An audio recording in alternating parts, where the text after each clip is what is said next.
सप्ताह सुनने वालों को दर्शन देना व आत्मदेव ब्राह्मण का इतिहास वर्णन करना कि जिसकी स्त्री बड़ी कर्कशा थी। सूर्य ने शौनकादित्य से कहा कि जब सब वैष्णव व ऋषीश्वर सप्ताह सुनकर एकाग्रचित हो गए तब श्री वृंदावन बिहारी श्यामली सूरत मोहिनी मूर्त में पीताम्बर ओढ़े, करधनी व मुकुट व कुंडल जड़ाऊ पहने, केसर व चंदन की खौर माथे पर लगाए उद्धव आदि वैकुंठवासी भक्तों के साथ लिए उस ज्ञान यज्ञ में आकर सबको दर्शन दिया। अमृत रूपी कथा सुनकर पहले से साधु वैष्णव के हृदय में श्याम मूर्ति दिखलाई देने लगी थी। सो प्रकट में भी सब किसी ने उसका दर्शन करके अपना अपना जन्म सफल जाना। वह वैकुंठनाथ को देखते ही जितने वैष्णव व ऋषीश्वर उस सभा में बैठे थे जय जय बोलकर उठ खड़े हुए। वह मलयागि चंदन व फूलों की वर्षा उन पर करने लगे। वह धूप दीप नैवेद्य से पूजा करने के उपरांत शंख आदि बजाकर साष्टांग दंडवत किया।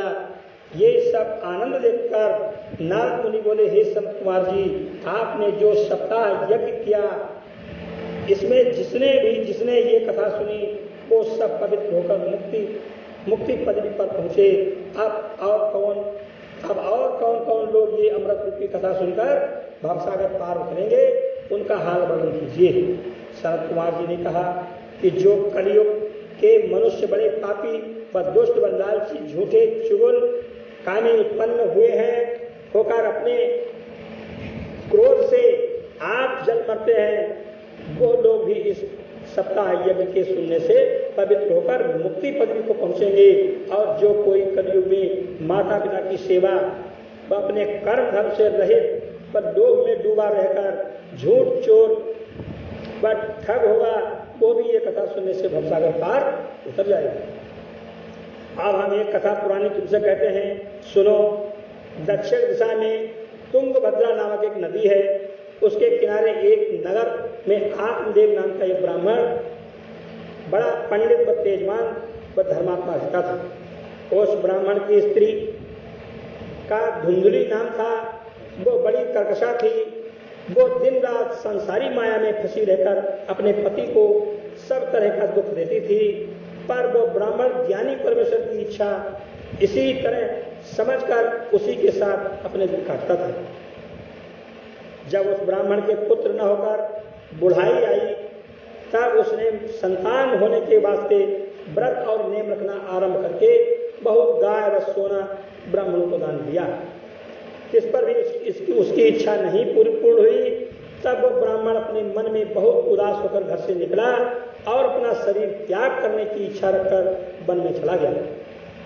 जब दोपहर को प्यास से बहुत व्याकुल होकर तालाब के किनारे स्नान करके पानी पिया व उसी जगह बैठकर संतान होने के वास्ते चिंता करने लगा, तब परमेश्वर की इच्छा से एक सन्यासी महापुरुष उस तालाब पर आन पहुंचा। जब ब्राह्मण ने उसका तेज देखकर बड़े आदर भाव से अपने पास बैठाला, तब उस महापुरुष ने पूछा कि कहो ब्राह्मण देवता, तुम इस वन में किस वास्ते उदास बैठे हो? अपने सोच का हाल हमें बताओ। ये वचन सुनते ही ब्राह्मण आंसू भरने उपरांत हाथ जोड़कर बोला कि महाराज, मैंने पिछले जन्म में बड़े पाप किए थे, इसलिए मेरे संतान नहीं हुई। बेटा न होने से पिता लोग नरक में जाते हैं। यही दुख समझकर अपना प्राण देने यहाँ आया हूँ। जगत में जिसके पुत्र न हो उसका जन्म लेना व जीना व्यर्थ व उसके धन व कुल पर धिक्कार समझना चाहिए। मैं ऐसा भागी हूँ कि मेरी पाली हुई गौ भी बाज है, पर मेरा लगाया हुआ वृक्ष भी नहीं फलता। जो फल बाजार से मोल लाता हूँ वो भी सूख जाता है। जब वो ब्राह्मण ये सब बातें उस महापुरुष से कहकर बड़ा विलाप करने लगा, तब वो सन्यासी ब्राह्मण को बहुत धैर्य देकर बोला कि मैं तेरे पुत्र होने के वास्ते विचार करता हूँ, तू उदास मत। फिर उस महापुरुष ने ब्राह्मण की कर्म रेखा देखकर कहा, हे ब्राह्मण, तेरे भाग्य में संतान नहीं लिखी है, इसलिए 7 जन्म तक तेरे पुत्र उत्पन्न नहीं होगा। किस वास्ते इतना रोकर अपने प्राण देता है? संसारी माया सब झूठी है, जगत में सिवाय दुख के सुख नहीं मिलता। वह कलियुग में पुत्र से सबको सुख प्राप्त नहीं होता। बेटा माता पिता की सेवा नहीं करता, अपनी स्त्री व साले व ससुर की आज्ञा में रहकर माता पिता को दुख देता है। वह पुत्र व भाई आदि सब अपने मतलब के साथी होते हैं। इस पर भी माया का ऐसा हाल है कि अंत समय संसारी लोग अपना मन स्त्री व पुत्र में लगाए रहकर परमेश्वर का स्मरण नहीं करते, इसलिए उनको नरक में जाकर दुख भोगना पड़ता है। हे ब्राह्मण, तू पुत्र की इच्छा छोड़कर हरि चरणों का ध्यान कर, इसमें तुझे बड़ा सुख मिलेगा। ये बात सुनकर वो ब्राह्मण बोला, महाराज मुझे पुत्र उत्पन्न होने के सिवाय कुछ ध्यान व ज्ञान नहीं सूझता। आप कृपा करके एक बेटा मुझको दीजिए, नहीं तो तुम्हारे ऊपर प्राण देता हूं। जब सन्यासी ने ब्राह्मण की ये दशा देखी तब फिर उसे समझाकर कहा, हे ब्राह्मण, संतान के वास्ते राजा चित्रकेतु ने 10,000 विवाह किए, जिस पर भी बेटे का सुख नहीं पाया। इसी तरह बहुत से राजा पुत्र की चाहना में मर गए, वह मनोरथ उनका सिद्ध नहीं हुआ। जो लोग भाग्यहीन हैं उनका उद्यम निष्फल होता है, इसलिए संतान की इच्छा छोड़ दे। ये बात सुनकर ब्राह्मण ने कहा कि आप जितनी बातें ज्ञान की कहते हैं, मेरे चित्त में एक भी नहीं बसती। हमें पुत्र चाहिए, दया करके कोई ऐसा उपाय कीजिए जिससे मेरे पुत्र हो। इस तरह की हक देकर सन्यासी ने एक फल उस ब्राह्मण को देकर कहा कि तू ये फल ले जाकर अपनी स्त्री को खिला दे, परमेश्वर की कृपा से तेरे पुत्र होगा। जब वो महापुरुष फल देकर किसी तरफ चला गया, तब आत्मदेव घर पहुंचने के उपरांत वो फल अपनी स्त्री को देकर बोला कि इसके खाने से तेरे लड़का होगा। ये बात कहकर ब्राह्मण देवता कहीं बाहर चले गए। इतने में एक सखी उनके पास आन पहुंची। तब ब्राह्मणी ने उससे कहा कि ये फल मेरे स्वामी ने पुत्र होने के वास्ते कहीं से लाकर मुझे दिया है, पर मैं गर्भ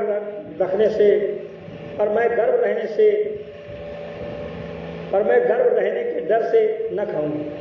गर्भवती स्त्री का जीव मतलाकर उससे भोजन नहीं किया जाता। गर्भ रहने से मुझे चलने फिरने में दुख होगा, घर के भीतर बैठना पड़ेगा, सखी सहेलियों की भेंट से छूटकर गाने बजाने में विघ्न होगा। जितने समय बहुत दुख होकर कदाचित लड़का पेट में टेढ़ा हो जाए तो मेरा प्राण जाता रहे। मेरा शरीर कोमल है, दुख कैसे सहूंगी। या कुशल से लड़का भी हुआ तो उसके पालने में बड़ा कष्ट होगा। बालक कपड़े बिछौने को मन मूत्र से भ्रष्ट कर देता है, उसकी दुर्गंध से मुझे किस तरह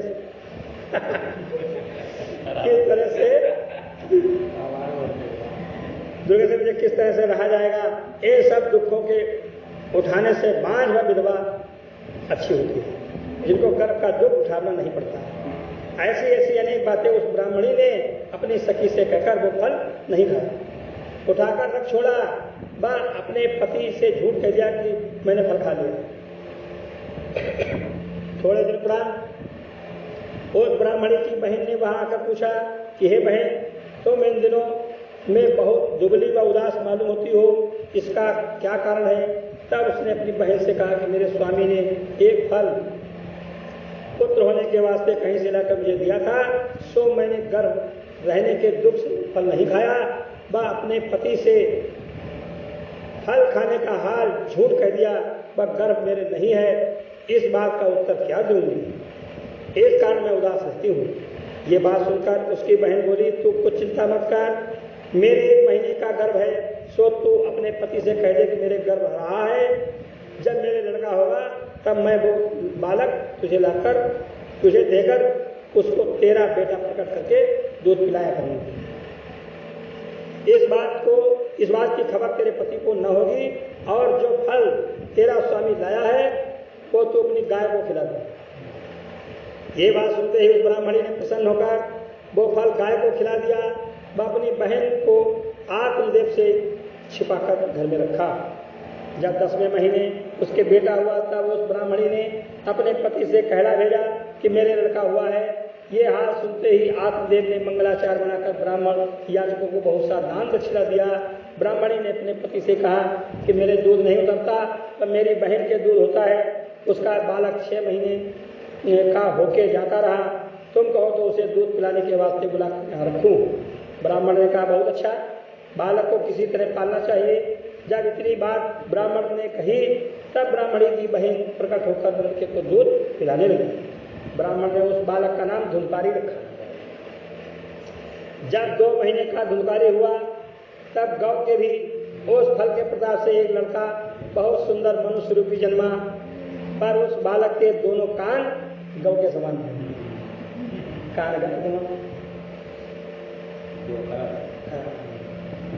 उसको देखकर ब्राह्मण ने बड़ी प्रसन्नता से गोकर्ण नाम रखा। बस दोनों लड़कों को अपना समझ अच्छी तरह पालन करने लगा। जब वो दोनों बालक सयाने हुए तब गोकर्ण पढ़ लिख कर बड़ा पंडित बुद्धिमान धर्मात्मा हुआ। बस धुनकारी महामूर्ख अधर्मी चोर जुआरी और कुकर्म करने लगा। जब वैश्यागमन करने में सब धन घर का खर्च कर डाला तब धुनकारी अपने माता पिता को मार पीट करके सब कपड़ा बर्तन घर से ले गया और उसको बेचकर सब द्रव्य वैश्या को दे डाला। जब ये दशा अपने बेटे की ब्राह्मण देवता ने देखी तब रोकर कहने लगे कि ऐसा अधर्मी पुत्र होने से मुझे दुख होता है, मैं बिना संतान के बहुत अच्छा था।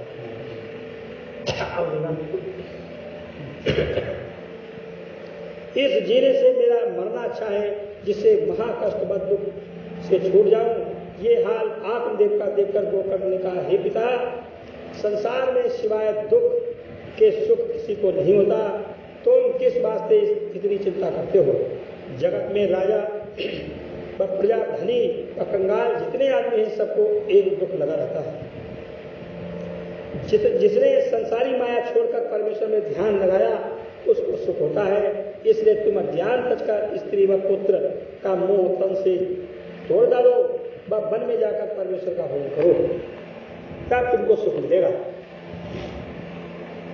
संसारी माया मोह में फंसे रहने से आदमी नरक भोग करता है। जब ये बात गोकर्ण की सुनकर ब्राह्मण देवता को कुछ ज्ञान हुआ तब उसने गोकर्ण से कहा कि तुमने बहुत अच्छी सम्मति हमको दी है, पर बिना ज्ञान सीखे वन में जाकर क्या करूं? जो मेरे उद्धार का उपाय हो सो भी बतला दे। ये वचन सुनकर गोकर्ण बोला, हे पिता, ये मन तुम्हारा संसार की माया मोह के बीच में लगा है। इस मन को तुम उनकी तरफ से खींचकर हरि चरणों में लगाओ। वन में अकेले बैठकर परमेश्वर का ध्यान करो।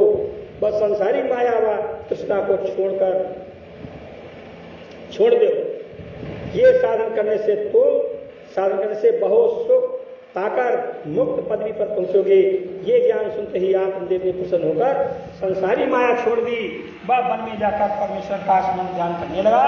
कुछ दिन बीते, तब अपना त्याग कर मुक्त पदवी पर पहुंचा। बहुत शंकर भगवान की जय।